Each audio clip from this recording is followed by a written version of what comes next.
Right, let's, I always start my videos like that, don't I? Right, okay.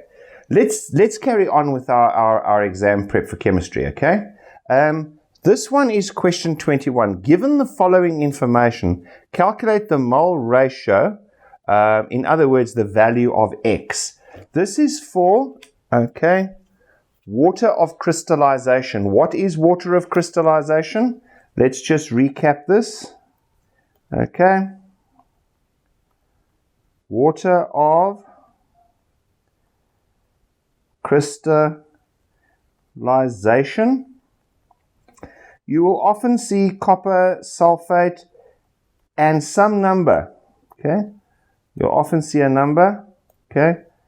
5H2O, all right? I'm doing aluminium chloride. But what we've got here is copper sulfate, 5H2O, okay? Well, this is the water of crystallization. What does it mean? It means on one molecule of copper sulfate sitting over here, we've got 5 waters stuck to it, all right? So they're actually adding to the weight. What do we do? This is blue,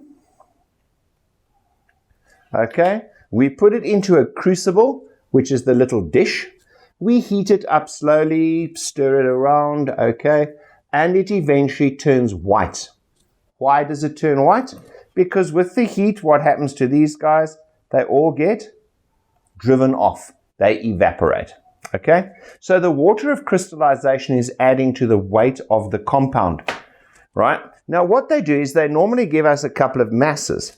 In this case, all right, they've given us the mass of the aluminium chloride, mass of AlCl3, okay, and XH2O, all right? So they've given us the mass of that plus the crucible as 82.62 grams. Right? In other words, the dish and the powder with the water attached weighs 82.62, right? Then they tell us the mass of the crucible,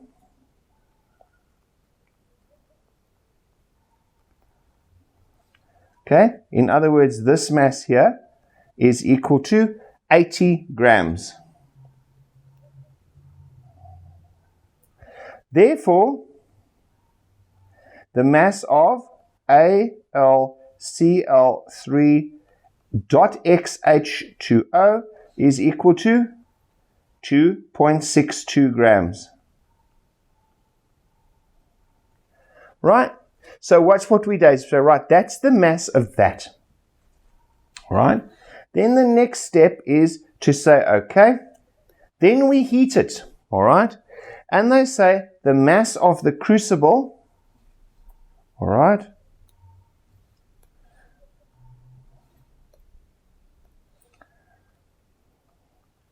mass of crucible and dry AlCl3 is going to be equal to 82.06.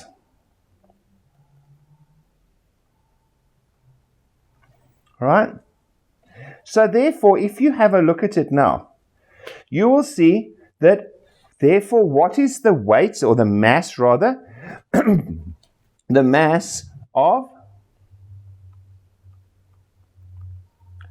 AlCl3 is equal to minus 80, 2.06 grams, right?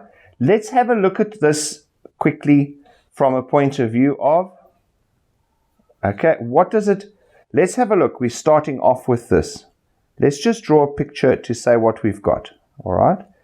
The total mass here is 82.62, all right? Right, and the mass of this thing, the mass of this is 80 grams, and the mass of this stuff, and I'm going to draw it in blue, the mass of the stuff with water is 2.62 grams. Right? Then what happens is we add heat.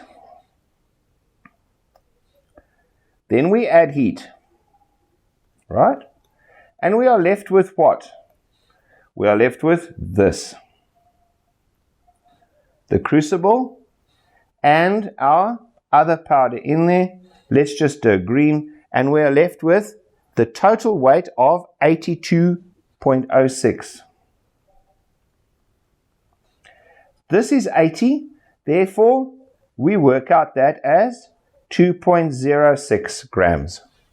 Okay? So 2.06 grams, right? And the last thing is to say, right, how much was the water that escaped?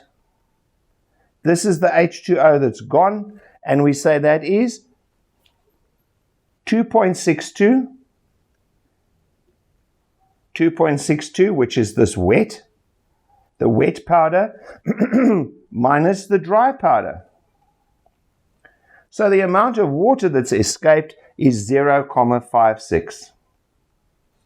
All right, is 0.56 grams. Right. Now, how do we do this? Yep, guess what? You go for moles again, don't you? All right. So what is the molar mass of aluminium chloride? Okay, aluminium trichloride, 3 of them. But let's just call it that. Aluminium trichloride, what is the mass of that, molar mass?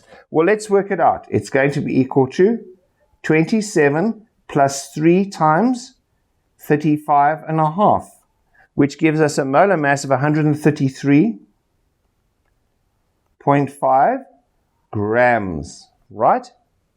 So now we know the molar mass of that on its own. Okay, so therefore 133.5 grams, and we also know, let's have a look at the molar mass of water.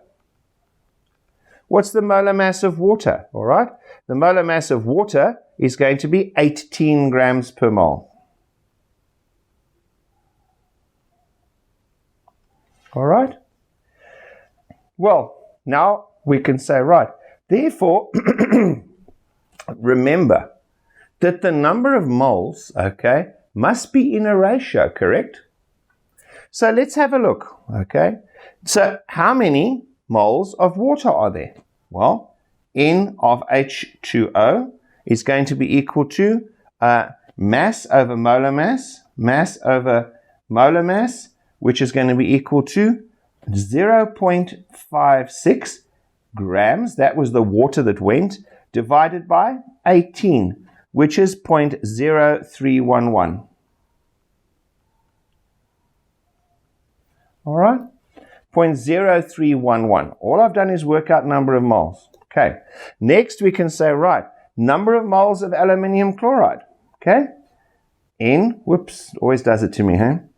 Okay, number of moles of AlCl3 is the mass of that, 130, whoops, sorry, my bad.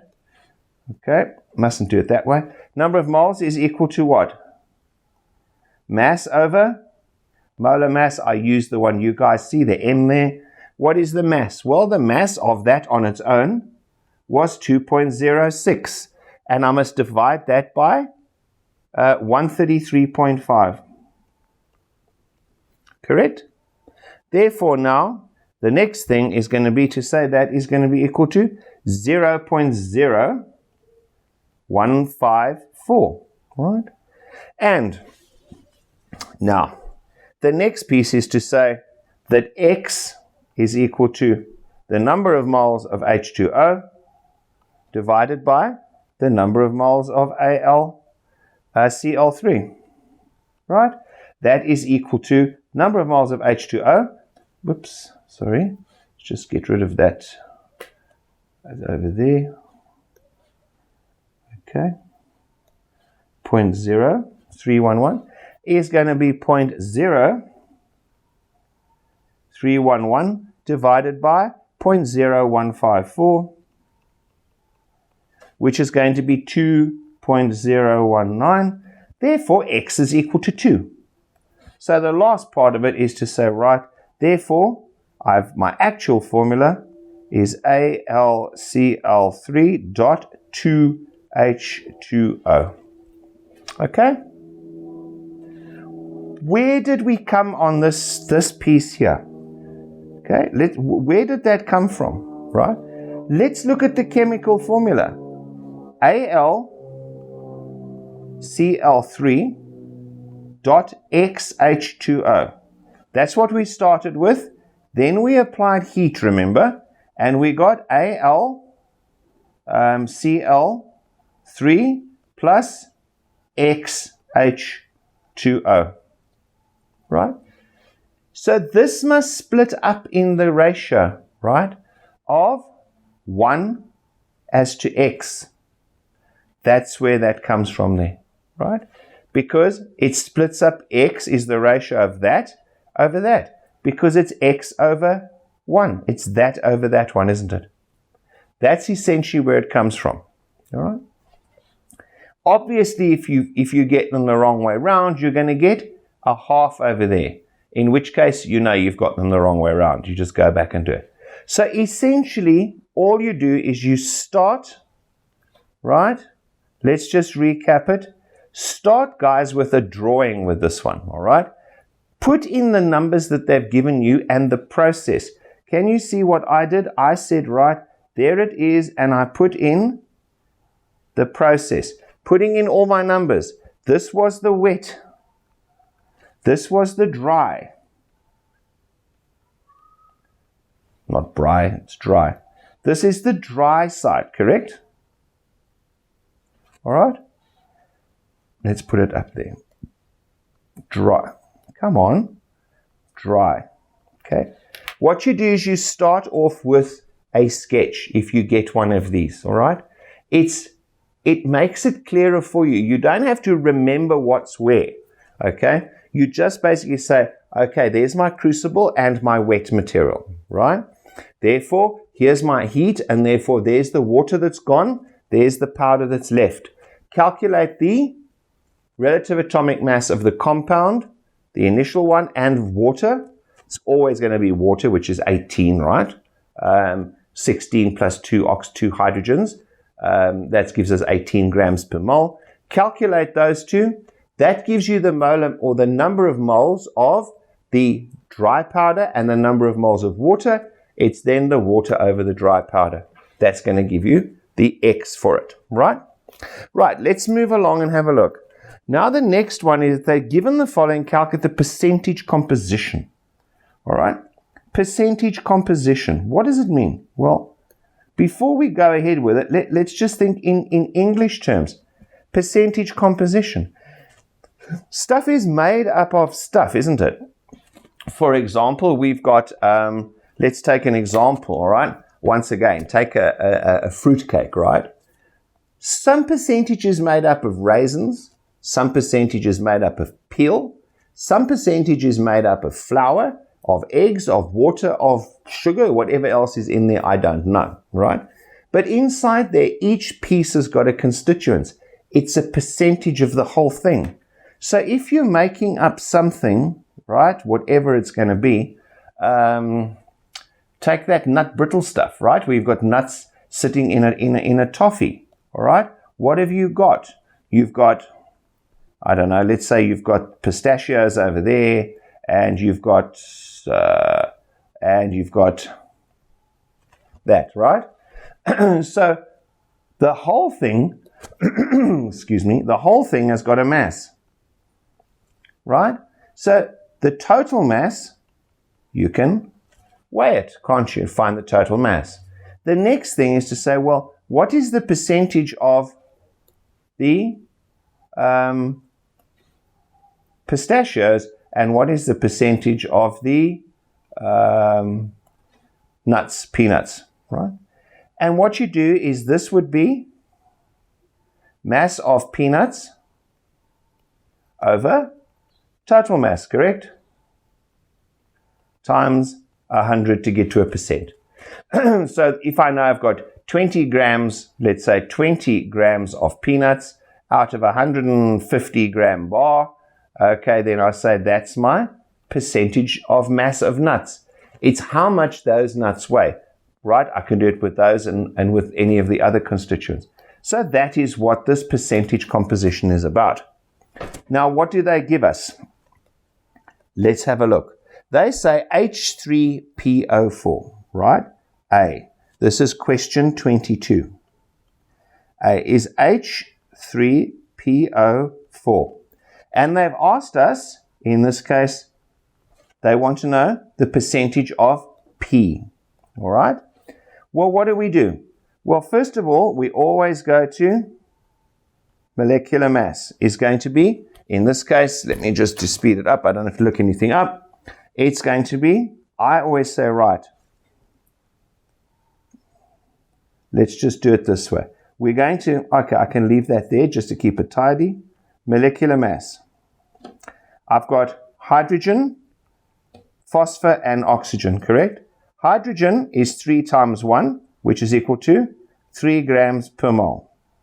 Phosphor is 31, is equal to 31 grams per mole. And oxygen, we've got 4 times 16 of them, right? Which is going to be, there they are, there's the 4 times 16, which is going to be 64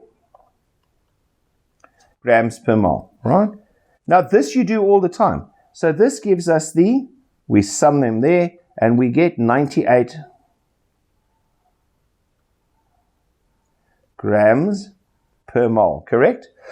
So that's that. Well, now out of that total mass, what percentage is P? Well, percentage that's P is going to be 31 divided by 98. And obviously, then we must multiply by 100 to get a percentage. So we get that to be 31.63. Similarly, if you did that one, you would have, let's just do it, that is going to be equal to 3 over 98. 3 divided by 98 equals that, times 100 is going to be equal to 3.06%. And this oxygen, 64 divided by 98 times 100 is going to be equal to 65.3%. And this one is 31.63%.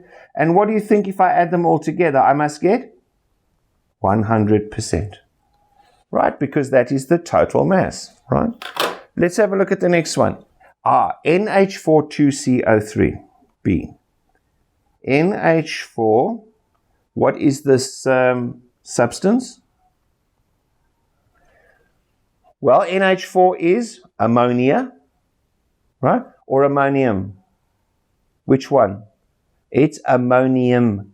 Remember, ammonia ends in a and ammonium in a and 3 comes before 4. So this is ammonium, and CO3 is carbonate, right? Now, let's have a look.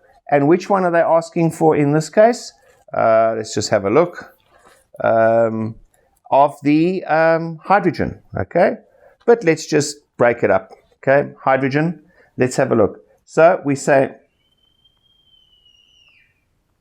molecular mass, molar mass, is going to be equal to nitrogen. What stuff have we got? Nitrogen, hydrogen, carbon, and oxygen. Those are the elements that we've got in here, right? Nitrogen, hydrogen, carbon, and oxygen. So nitrogen is going to be what? 2 times N, which is 2 times 14, which is 28 grams per mole. Hydrogen, 8. There's 8 hydrogens, right? Okay, 2 nitrogens, 8 hydrogens. So that's going to be 8 times 1, which is going to be 8 grams per mole. All right? The next one, carbon, is going to be 1 times C, which is 1 times, and carbon is 12. Okay, is 12 grams per mole. And oxygen, there's going to be 3 times O, which is 3 times 16, which is equal to, I think, 3 times 16, 48. And we add that lot up, and that comes to 96 grams per mole.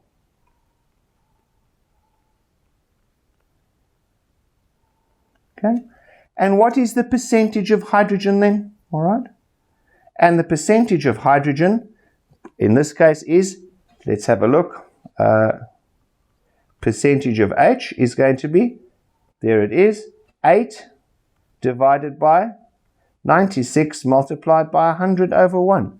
What is that? 8 over 96. 8 divided by 96 equals that, times 100 is going to be equal to 8.33%.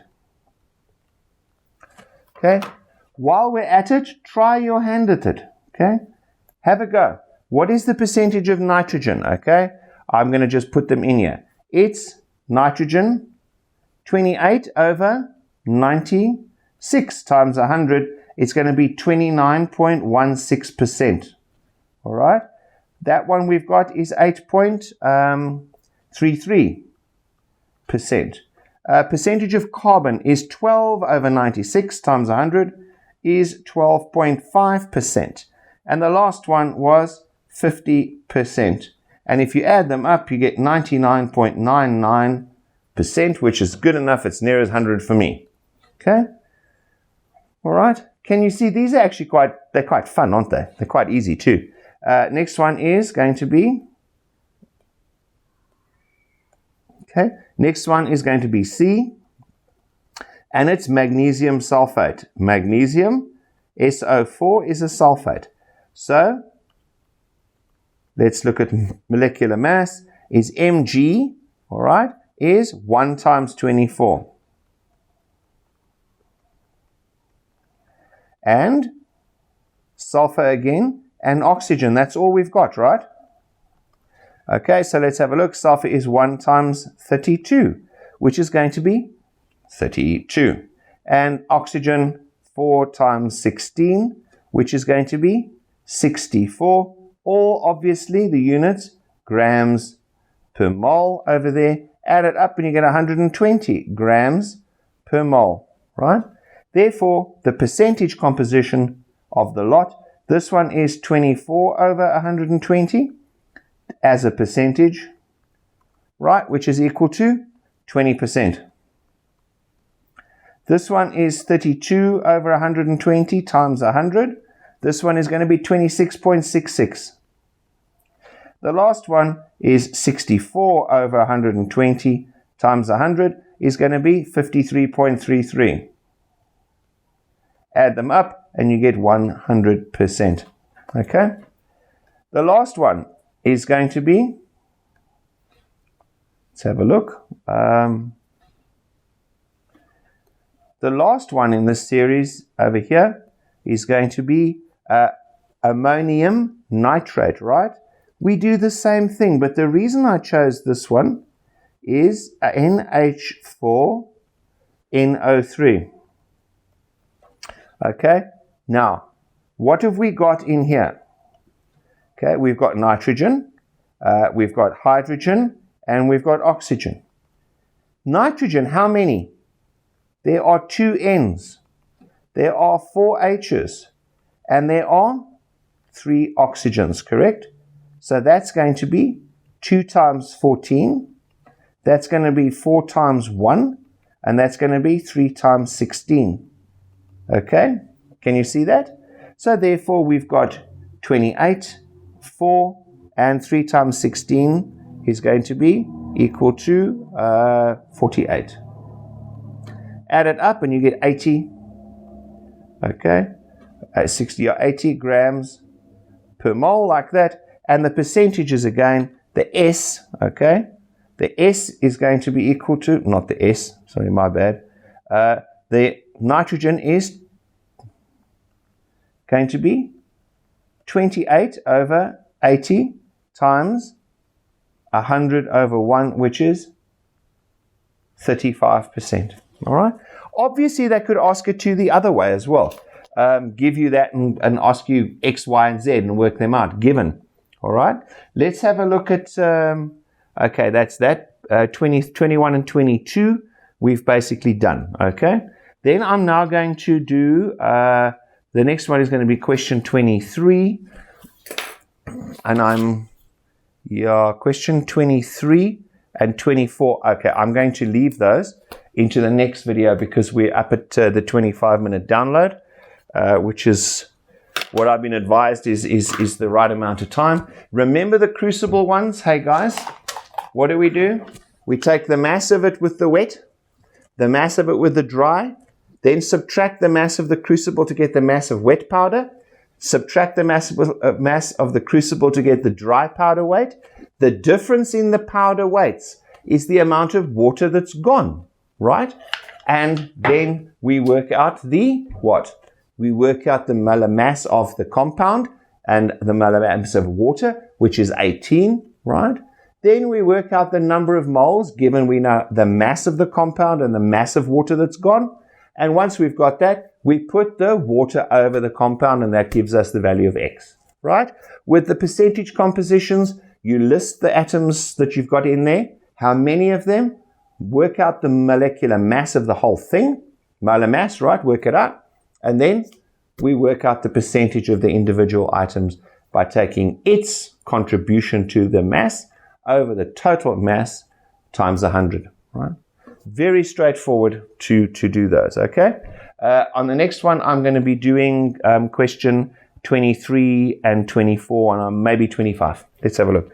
Thanks for watching. That was the easy part of this before we get to the actual stoichiometry calculations. Cheers, bye.